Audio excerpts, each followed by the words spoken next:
በትግራይ ክልል የታየው አስገራሚ የስልጣን ሽግግርና በመቀሌ ሰማይ ላይ የታዩት የፌዴራል መንግስት የጦር ጀቶች በክልሉ ያለውን ውጥረት አዲስ ምዕራፍ ላይ አድርሰውታል። በሌላ በኩል ደግሞ በሱዳንና በኢትዮጵያ መካከል የተፈጠረው የዲፕሎማሲ ፍጥጫ የት ይደርስ ሲሆን እያሰኝ ነው። ዘመነ ካሴ ኦሮሞ ነው፣ ሜኑስታና ዋሽንግተን ዲሲን ደግሞ የኦሮሞ ስያሜ ስር ናቸው በማለት በቅርቡ አነጋጋሪ ታሪክ ትርክት ያቀረቡት ቄስ ግርማ ዘውዴ ጉዳይስ ምን ያህል እውነትነት አለው የሚል ክርክር ተነስቷል። እንዲሁም የአርቲስት ሃጫሉ ሁንዴሳ ወንድም ሲሳይ ሁንዴሳ ከዓመታት ዝምታ በኋላ ዝምታ ይበቃል በማለት ያስተላለፈው ጠንከር ያለ ማስጠንቀቂያና በዓለም አቀፍ ደረጃ በሆርሙዝ ሰርጥ ላይ በአሜሪካና በኢራን መካከል የተቀሰቀሰው ከፍተኛ ወታደራዊ ፍጥጫ ዝርዝር መረጃዎችን ይዘንላችሁ ቀርበናል። እስከ ፕሮግራማችን ፍጻሜ አብራችሁን ቆዩም። ወደ መጀመሪያው ጉዳይ ዘልቀናል። በኢትዮጵያና በቀጠና የፖለቲካ እንቅስቃሴዎች ዙሪያ የወጡ ወቅታዊ መረጃዎች እንደሚያመለክቱት በትግራይ ክልል ከፍተኛ የስልጣን ሽግግርና ወታደራዊ ውጥረቶች እየታዩ ይገኛሉ። የክልሉ ምክር ቤት ባደረገው ስብሰባ ዶክተር ደብረጽዮን ገብረ ሚካኤልን የክልሉ ፕሬዝዳንት አድርጎ መምረጡ ታውቋል። የእርምጃ ህወሓት የፕሪቶሪያን ሰላም ስምምነት በጣሰ መልኩ ሌፍተናንት ጀነራል ታደሰ ወረደን ከስልጣን ያወረደበት እንደሆነ ተገልጿል። ይህ የሹመት ለውጥ በሚከናወንበት ወቅት የፌዴራል አየር ኃይል የጦር ጄቶች በመቀሌ ሰማይ ላይ በረራ ማድረጋቸው ተመዝግቧል። ይህም በፌዴራል መንግስትና በህወሓት መካከል ከሰላም ስምምነቱ በኋላ ለመጀመሪያ ጊዜ የታየ ክስተት ሲሆን በክልሉ ለተፈጠረው ፖለቲካዊ እንቅስቃሴ የተሰጠው ወታደራዊ ምላሽ ሊሆን እንደሚችል ግምቶች እየተሰነዘሩ ይገኛሉ። ይህንን የስልጣን ሽግግር ተከትሎ ከውስጥም ከውጭም ጠንከር ያሉ ትችቶች እየቀረቡ ነው። የጠቅላይ ሚኒስትሩ የምስራቅ አፍሪካ ጉዳዮች አማካሪ ሚኒስትር ጌታቸው ረዳ ካህሳይ ድርጊቱን ቃንጫ ምርዓት ከሚባለው የህፃናት የሰርግ ጨዋታ ጋር በማመሳሰል የነቀፉ ሲሆን በደብረጽዮን የሚመራው ቡድን ለክልሉ ሰላም እንቅፋት መሆኑን ገልጿል። ጋዜጠኛ ዳዊት ከበደም ዶክተር ደብረጽዮን ገብረ ሚካኤል ወደ ስልጣን ለመመለስ ላለፉት 3 ዓመታት ለአስጨራሽ ጥረት ሲያደርጉ እንደቆዩና አሁን መቃብር ፈንቅሎ ህይወት በዘራ ምክር ቤት ፕሬዝዳንት ተብለው መሰየማቸውን ጠቅሷል። ቀደም ሲል ደብረጽዮን ገብረ ሚካኤል ወደ አዲስ አበባ ተደጋጋሚ ምስጢራዊ ጉዞዎችን በማድረግ የጠቅላይ ሚኒስትሩን ቀልብ ለመሳብ ቢሞክሩም በጠቅላይ ሚኒስትሩ ዘንድ ደብረጽዮን ይሉኝታ ይኑርህ እንጂ ከአንተ ውጭ በክልሉ የተሻለ ሰው የለም እንዴ የሚል ኃይለ ቃል እንደተሰነዘረባቸው ጋዜጠኛው አስፍሯል።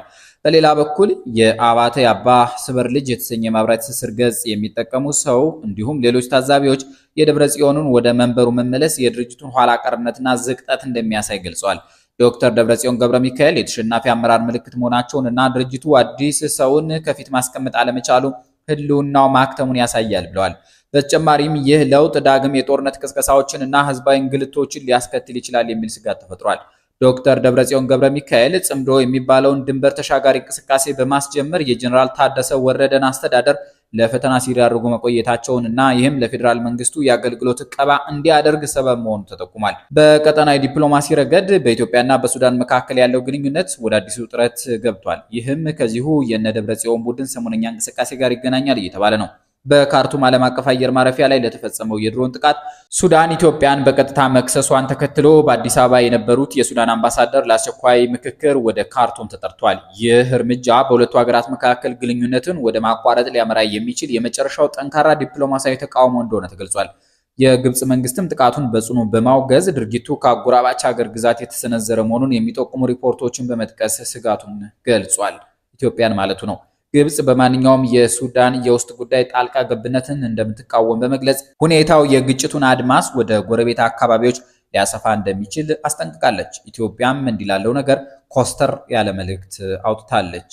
ሱዳን የኢትዮጵያ ተቃዋሚዎች ሁሉ መሰብሰቢያ በመሆን እኔን እያደማችኝ ነው የሚል የውጭ ጉዳይ ሚኒስቴር መግለጫ ወጥቷል። ወደ ሌላ ጉዳይ ተሻግረናል። በቅርቡ ቄስ ግርማ ዘውዴ ከዳሽን ቲዩብ ጋር ባደረጉት ቆይታ ያነሱት የታሪክ ትርክት በብዙዎች ዘንድ ከፍተኛ መነጋገሪያ ሆኗል። ቄሱ ታሪክን በራሳቸው እይታ በመተርጎም በጎንደር አካባቢ የሰፈሩት የማህበረሰብ ክፍሎች መጫ ኦሮሞዎች ናቸው በማለት የፋኖ መሪውን ዘመነ ካሴ ባውቄን ጨምሮ የአካባቢው ነዋሪዎች የኦሮሞ ዝርያ እንዳላቸው ገልጿል።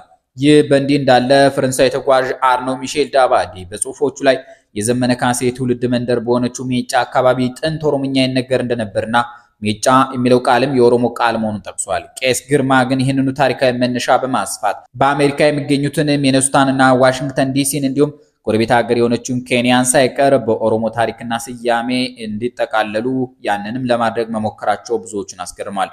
አንድ የሃይማኖት አባት ተቀዳሚ ተግባራቸው ወንጌልን መስበክና ምዕመናንን በቅንነት መምራት ሲሆን ዓለምን ሁሉ በአንድ ብሔር ስያሜ ስር ለመፈረጅ መሞከራቸው አግባብነት የለውም የሚሉ ትችቶች እየቀረቡባቸው ነው።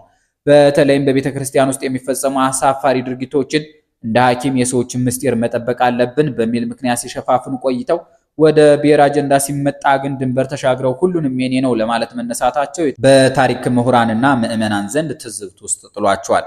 የሃይማኖት መሪዎች ከእንዲህ አይነት ሁሉንም ነገር የኔ የማድረግ ስግብግብነትና ከፋፋይ የብሔር ትርክቶች በመራቅ የተሰጣቸውን መንፈሳዊ ኃላፊነት ብቻ በአግባቡ ቢወጡና ለሰላም ቢሰሩ ይመረጣል እየተባለ ይገኛል። ወደ ሶስተኛው ዜና ስናልፍ የታዋቂው ድምፃዊ ሃጫሉ ሁንዴሳ ወንድም ሲሳይ ሁንዴሳ ዝምታዬ ይበቃል በሚል ለዓመታት ሲታዘባቸው በቆዩ ኩነቶች ላይ ለመጀመሪያ ጊዜ ጠንከር ያለ ማስጠንቀቂያ ሰጥቷል።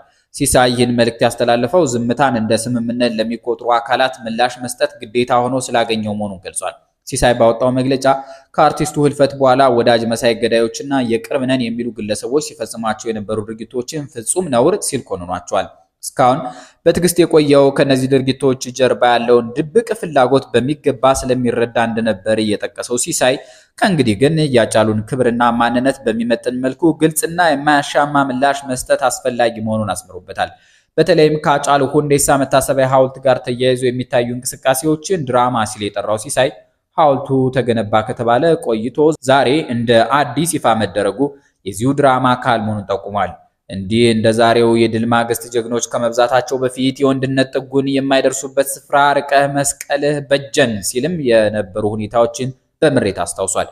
ሲሳይ በመጨረሻም ሃጫሉን በትክክል የተረዳ ሰው የሚገባውን ሐውልት በልቡ አንጾ ስለ ፍትህ ቀን እንደሚቆጥር ገልጾ የጊዜ ጉዳይ ነው በሚል መልእክቱን አጠቃሏል። ስሙ ከተነሳ አይቀር የኦሮሞይቱ ልጅ የታላቁ ባለቅኔ ቀኝጌታ ጸጋዬ ገብረመድህን የቅርብ ዘመድ የኦሮሞ ወጣቶች የትግል ምልክት ጠቅላይ ሚኒስትር አብይ አህመድን 4 ኪሎ ያስገባውን የቄሮ እንቅስቃሴ በሙዚቃዎቹ አጅቦታል የሚባልለት ሃጫሉ ሁንዴሳ ቦንሳ ላፍታ መታወስ አለበት። ሃጫሉ የነ ወሰኑ ዲዶ የዜማ ልጅ ነበር። ሃጫሉ የጸጋዬ ደንደና የመንፈስ ታናሽ ወንድም ነው። ሰለሞን ደነቀ ያማጣውን የኦሮሞይቱ ልጅ ሃጫሉ ለመውለድ ተግቷል። ያ የሃጫሉ ፍጻሜ የኤቢሳ አዱኛ ቀጣይ ክፍል ነበር። ኤቢሳ እንደሞተ እንጂ ማን እንደገደለው አይታወቅም።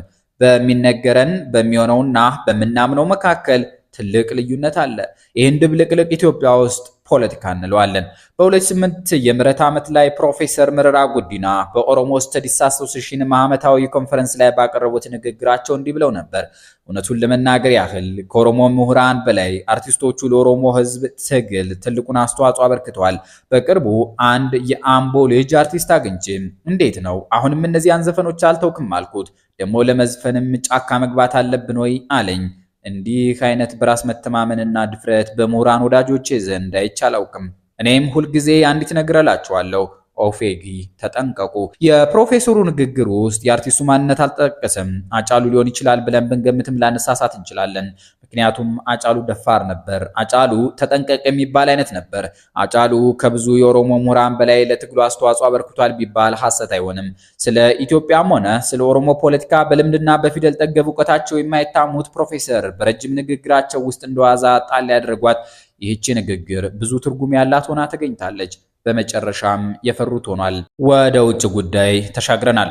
በሆርሙዝ ሰርጥ ላይ በአሜሪካና በኢራን መካከል ያለው ፍጥጫ ወደ አዲስ ምዕራፍ ተሸጋግሯል። የዩናይትድ ስቴትስ ፕሬዚደንት ዶናልድ ትራምፕ ከፎክስ ኒውስ ጋር ባደረጉት ቆይታ በኢራን ላይ እስካሁን ካሰሟቸው ማስጠንቀቂያዎች ሁሉ በርታ ያለውን ንግግር ሰንዝረዋል። ኢራን አሜሪካ ላይ ጥቃት ከመሰንዘሯ በፊት ደግማ ማሰብ አለባት፣ ካልሆነ ግን ከምድረ ገጽ ተጠፋለች ሲሉ ዝቷል።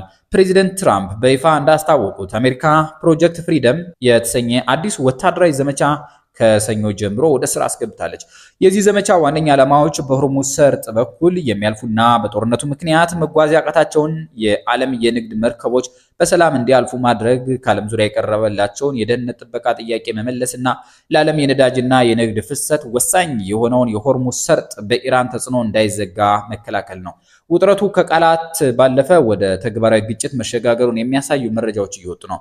ፕሬዚደንቱ በማህበራዊ ትስስር ገጻቸው ባሰፈሩት መረጃ የአሜሪካ ኃይሎች የባህር ላይ እንቅስቃሴ ለማስከበር በሚያደርጉት ጥረት 7 የኢራን ትንሽ የጦር ጀልባዎችን መምታታቸውን አስታውቋል።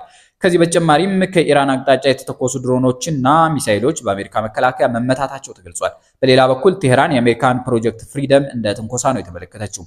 የኢራን ባለስልጣናት የአሜሪካ የባህር ኃይል መርከቦች በግዛታቸው አቅራቢያ የሚያደርጉትን እንቅስቃሴ እንደማይታገሱና የአሜሪካን መርከቦች ኢላማ እንደሚያደርጉ በይፋ እየዛቱ ይገኛሉ። ይህ የሁለቱ ሀገራት ፍጥጫ በዓለም አቀፍ ደረጃ ከፍተኛ ስጋትን ፈጥሯል። በተለይም የሆርሙዝ ሰርጥ ለዓለም የነዳጅ አቅርቦት ቁልፍ በመሆኑ ግጭቱ የነዳጅ ዋጋን ሰማይ ሊያደርሰው ይችላል ተብሎ ከመሰጋቱም በላይ ወደ ሰፊ የክልላዊ ጦርነት ሊያመራ የሚችልበት እድል ዲፕሎማቶችን በእጅጉ አሳስቧል።